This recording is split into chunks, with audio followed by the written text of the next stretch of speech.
Sarina, back-to-back Euros titles. You were third in a row. How would you sum up the last couple of months? Calm after the Euros. Of course, it was an incredible Euros. Some insane games we played. And after that, I just went home and took it easy a little bit. And then back to it, back to work. There was extra time in every knockout game. Did you ever think, that's it, we're out? I've had one moment that I thought, that's it, that we were out. And that was when we missed the penalties against Sweden. That was actually the only moment we were totally out of control. Well, not totally, because we had Hannah Hampton on goal.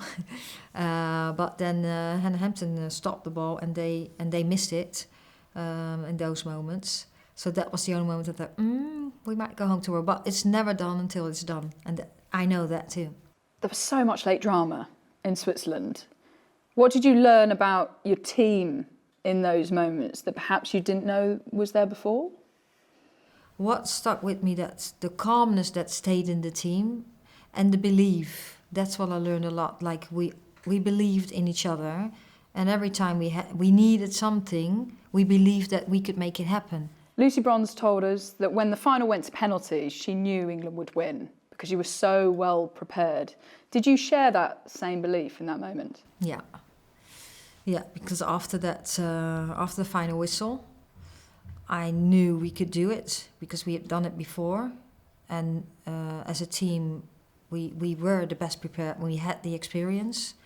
And I also knew that Spain was a bit disappointed.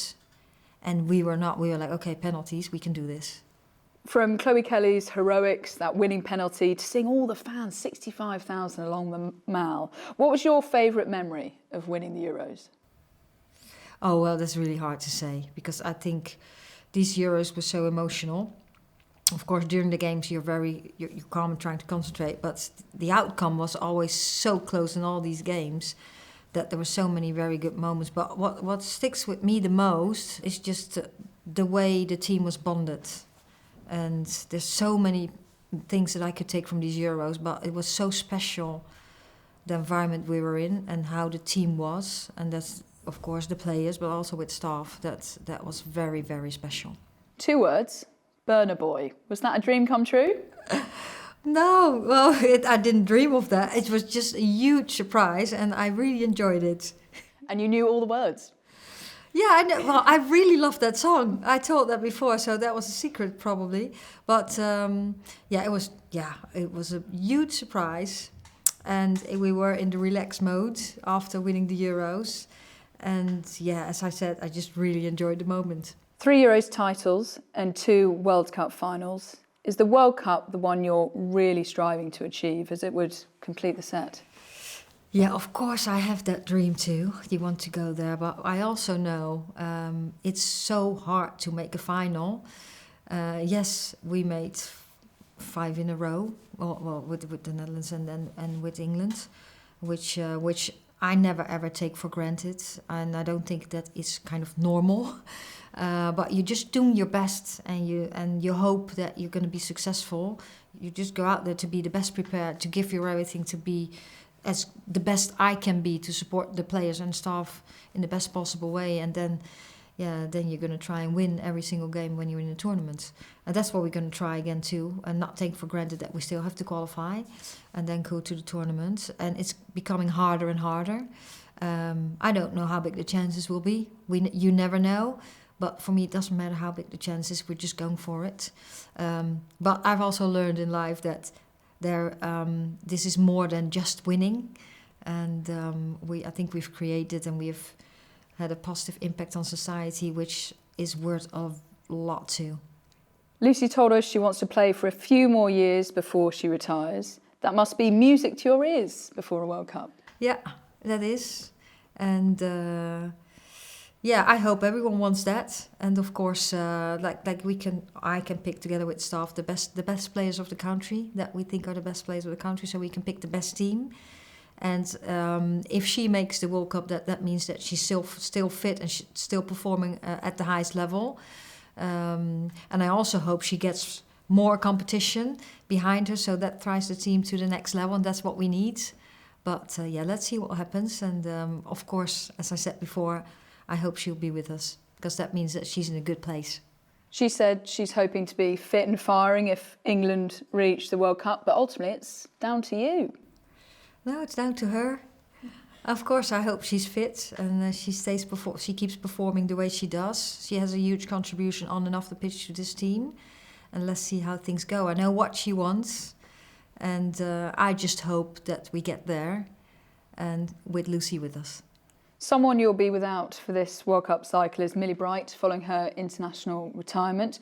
What was that conversation like when she told the news, and what will her legacy be with the Lionesses? Yeah. Of course, she told me that it was a very hard decision for her. That's not a decision you take overnight. So we had that conversation. What I take from it is that brave to make that decision when you feel, okay, for me it's now time to retire for international football. What she has done for this team, even before I came in, is absolutely incredible. I think she has been a leader on and off the pitch. She has been a trailblazer. So we have trailblazers before her, but she has set standards. She has lived the standards and passed that on to other players. And I am just really grateful that I had the opportunity to be a little bit part of her journey. And she has been really important for the team, for myself, in of course, doing really well in 22 and 23. And what she leaves behind is that she set the standards all the time, on and off the pitch, and being a team player. What are the main areas you're going to be looking to improve on for these friendlies, with the World Cup qualifiers on the horizon as well? Yeah, I think, of course, it's really nice now to have the opportunity to play 4 friendlies, because we can try out things. We go into a new cycle. We can see many players again, so that's really good. And then, of course, we go in qualification, and hopefully we do well, and then we qualify for the World Cup and go there. I think the game is just improving all the time. We've seen that. So the level of the game is higher. The demands are higher in football, of course, but it also means then in physicality. And demands off the pitch, of course, too, with the expectations for us, which we have too. And I think we have to improve on many areas in our game. I think we are good, otherwise you don't become European champions, but I think in every aspect of the game we can improve. I think the main topic, what we spoke about with the players, or the highest, is the defending transition moments that we really want to improve. Talking of evolving, you've got a few new members on your coaching team. How's that adjustment been going? Yeah, good so far.